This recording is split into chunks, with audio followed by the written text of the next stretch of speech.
So good morning and welcome to Alastair Wallace. Alastair Wallace from Payt Software. Good morning to you. Good morning, Tom. Good morning.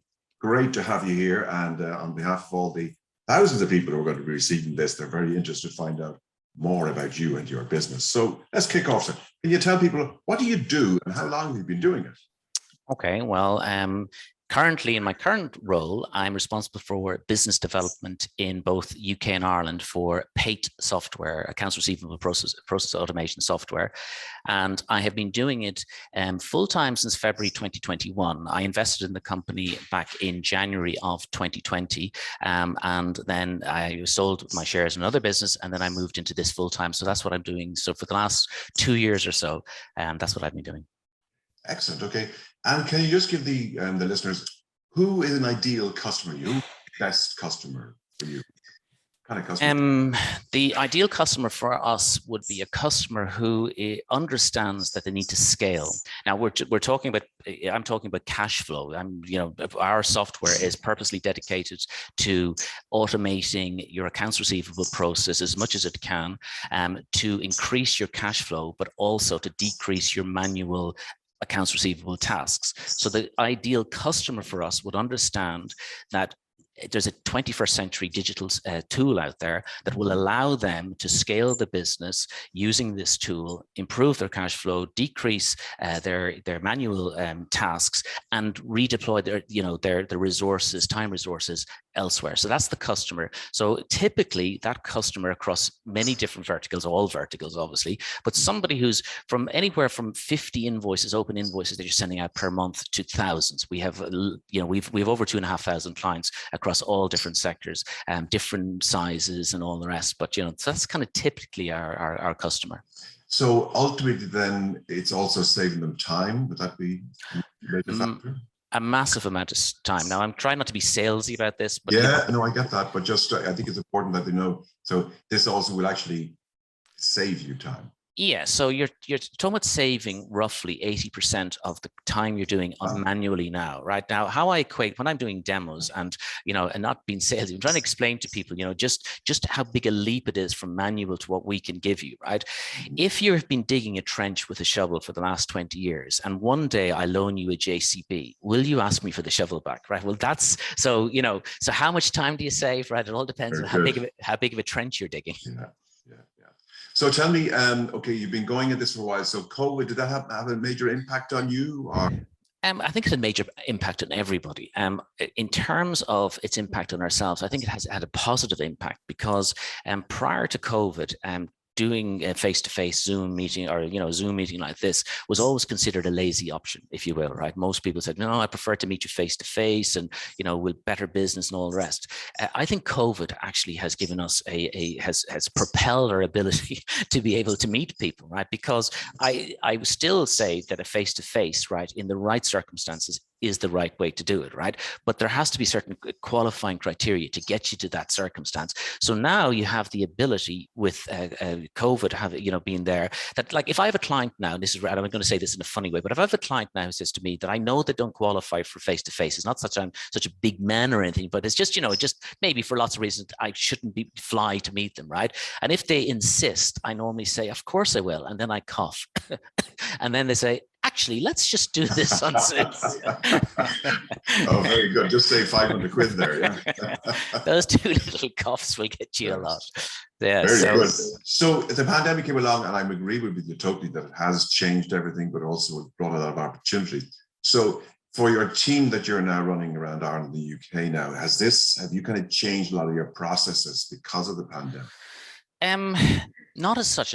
Bearing in mind we are a cloud-based, solution, a SaaS solution. So it hasn't changed it. What it does is it has increased our workload, which is good. So we, are embracing automation. We talked just prior, about automation. So we embraced automations in terms of reaching out in the first instance. That in turn will fire up a lot of questions, telephone calls. We use, all that kind of stuff, and then demos. So it hasn't changed it, but it's definitely increased our workload.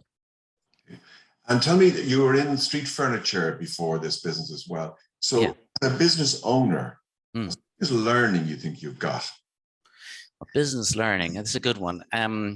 I suppose at a very simple level, I always would say to myself, if somebody said to me, gun to head, what's the one thing you've learned in business? I would always say, this is my own organic speak, right? Well, to ask one question, how many?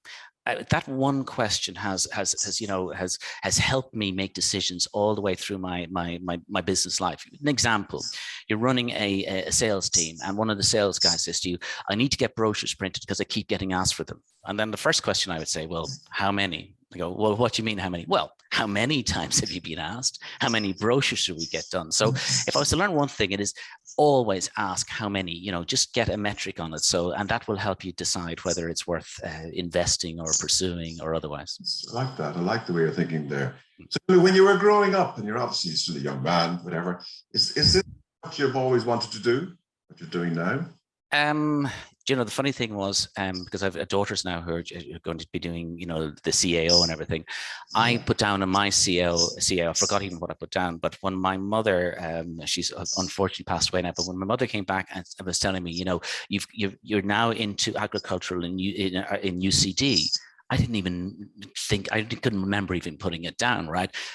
As it turns out, I didn't do agricultural studies in UCD. I ended up doing history and English in college. So I've sort of, somebody like myself who's gone through an arts route, right? I've sort of, by degrees ended up where I should be. And sales was always, I guess, my calling, if you will, not calling, but you know what I mean? That's really where it was. Sales was my end of things. Yeah.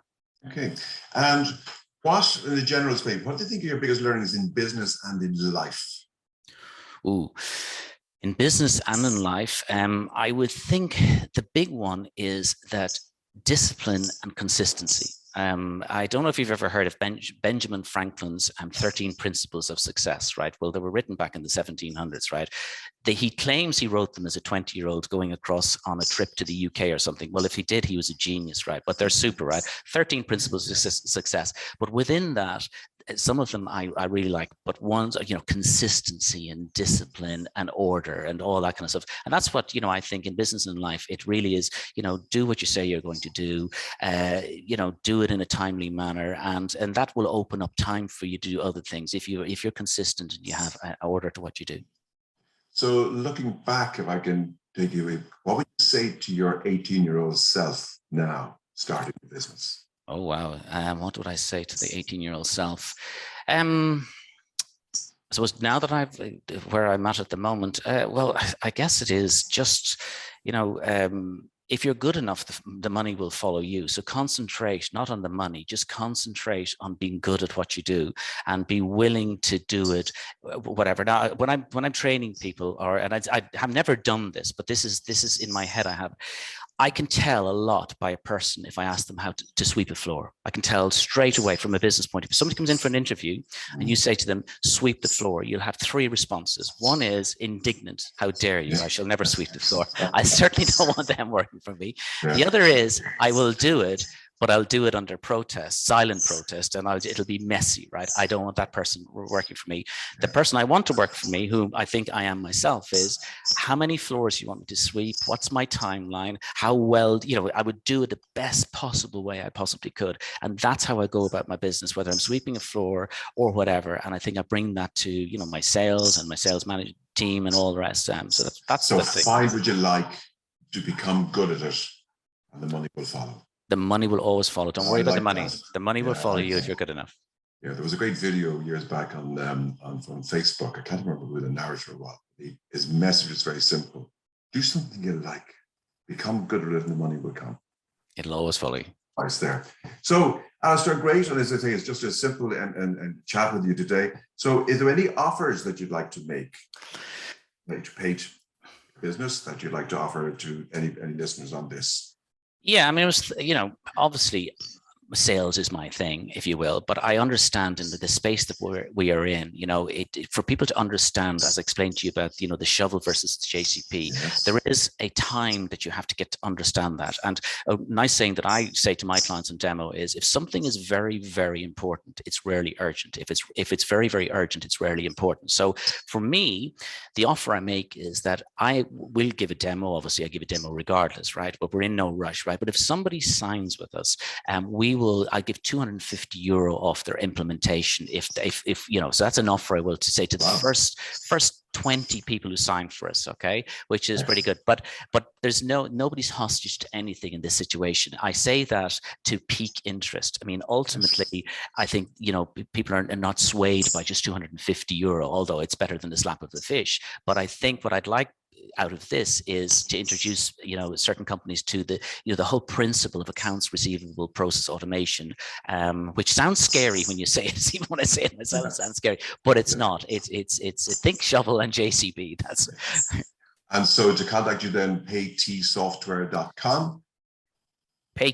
Software.com, Payt Software.com, and all my details are on the Irish and the UK contact page. Super. Alastair, it's been a pleasure to talk to you this morning. Thank you so much for your time. And I hope we get some people contacting you after they've heard this little interview. Thank you very much, Tom. Pleasure to talk to you too.